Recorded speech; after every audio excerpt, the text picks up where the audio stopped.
For the past 30 minutes, you've been in the mix with Dale Castell. I'm pleased to say he'll be joining us for a little bit of a chin wag. Dale, how are you doing? Very good, Danny. How are you, buddy? I'm fine, thank you, my friend. Now, people have been listening to the sound for the past 30 minutes, but if you had to describe yourself, in words, how would you describe the true sound of Dale Castell?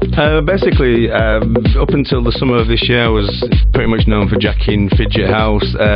From the visit to Ibiza this year, I basically just fell back in love with house music again. So pretty much influenced by all the big room house bangers. I'm now playing a lot of tech house and just trying to mix it up a bit with a bit of jacking house just to give it that lively feel still. So yeah, that's good stuff, man. Now obviously you've been DJing for several years now. If you had someone who influenced you as growing up and getting into it, who influenced you DJ wise or any music wise and kind of pushed you and gave you the inspiration to become the DJ that you have today? Yeah, I mean, from my early years of clubbing, it was generally in Halifax, and the biggest night in Halifax back then was Retro, which is obviously run by DJ by Paul Taylor, and a lot of his music influenced me, and it was really him that got me into house music in the first place. Before I was pretty much, I was in a band for 5 years, drumming, so generally it was just rock and roll that I was listening to, but as soon as I heard that sort of house music down at the Tube in Halifax, that's when it started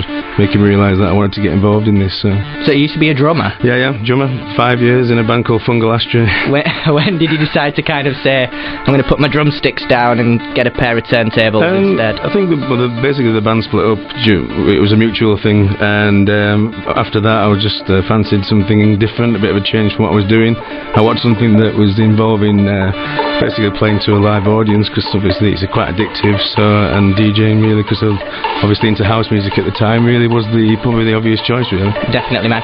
Now, you're always on high-profile brands, your names are always on flyers. Most noticeably, a couple of weeks ago, you played down in Brixton for the Swedish House Mafia. Yeah, man. I can imagine that was absolutely pretty big. Unbelievable. Never seen anything like it. 4,000 people just rammed into Brixton. Both on the Friday and Saturday were sellouts, and just absolutely phenomenal. We're fortunate enough to be invited, as the brand Bitch that I'm now resident for. We were invited to come down and co-promote it with X-Ray Touring, so that's good. That's how we got the gig, and hopefully we're going to be working again with them in the future, so watch this space, really. Yeah, definitely.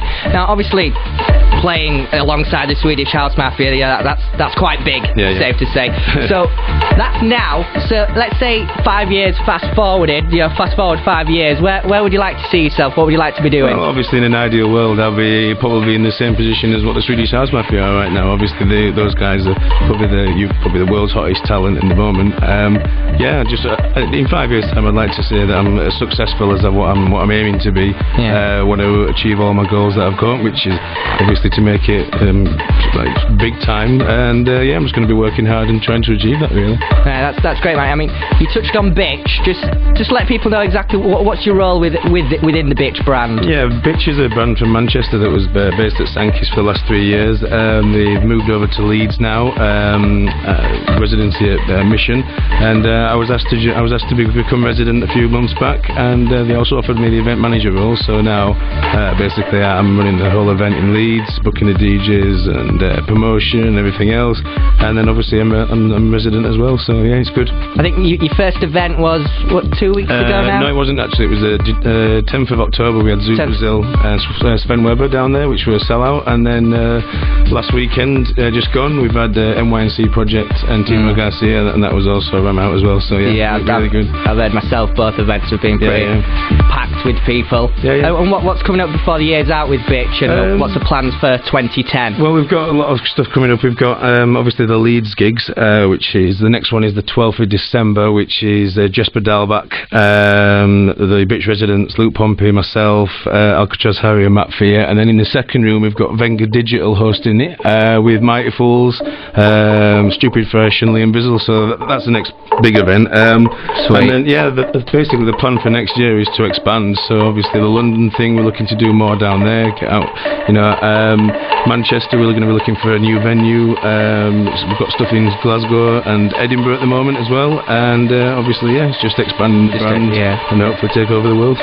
Yeah, like a Superman exactly. of dance music. Exactly. Now, obviously, you've played many gigs, probably more than you can count. Yeah. But if we can rewind, can you remember the first gig that you ever played and what it was like? Yeah, well, it was actually at the club that I was just speaking about earlier in Halifax called the Tube.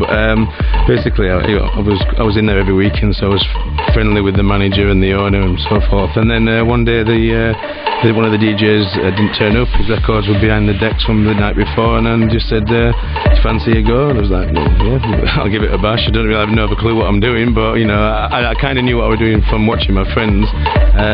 But yeah, it just kind of fell into place. I think the experience from being a drummer and keeping rhythm and so forth, that helped me with my beat matching. Yeah. So it literally just picked it up, and then obviously just perfected the art, and then off I went, really. Yeah.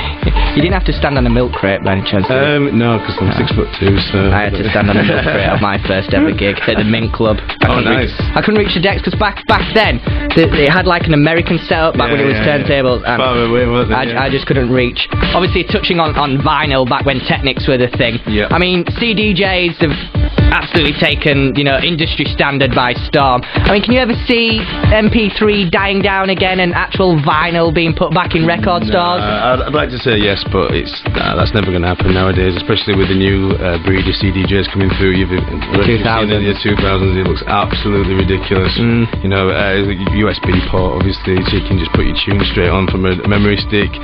You can use it for all sorts of other stuff, and it's just like, any DJ who's wanting to progress further is not going to be wanting to be using vinyl because you can get a lot of stuff that you can't get in other record stores and etc on vinyl, but the quality of sound, just the accessibility of the decks, it's unrivaled now to a vinyl. But people are still going to play vinyl, but it's never going to come back like that. Yeah. Which is a shame in a way, because obviously some people say to me that they think that these CDJs is the new DJing style is sort of cheating, which is, I don't believe that's the truth, because it's the same principle anyway. But I don't think that's going to happen anyway. So. I mean, obviously music's coming out on MP3 format all the time. You produce yourself. Have we got anything exciting coming up in the studio? Yeah, I've just come out of the studio today actually with a pal of mine called Sam Fitch and Nick Hussey, who's one half of Living Joy from obviously from the Dream of Fame. Just made a track today, like a really good tech house groover called Through the K-Hole, which I'm really excited about. Obviously we'll be looking for that to be signed in the next few weeks, so that's obviously the job in hand now. And I've got another track that I produced a couple of months ago. I'm just waiting to find a vocalist to sing on it, so if anyone's available, then just give me a shout. I know some good vocalists, so I'll put them your way eventually. That's good then. Now obviously someone who's coming more of a key figure within the house music scene, yourself.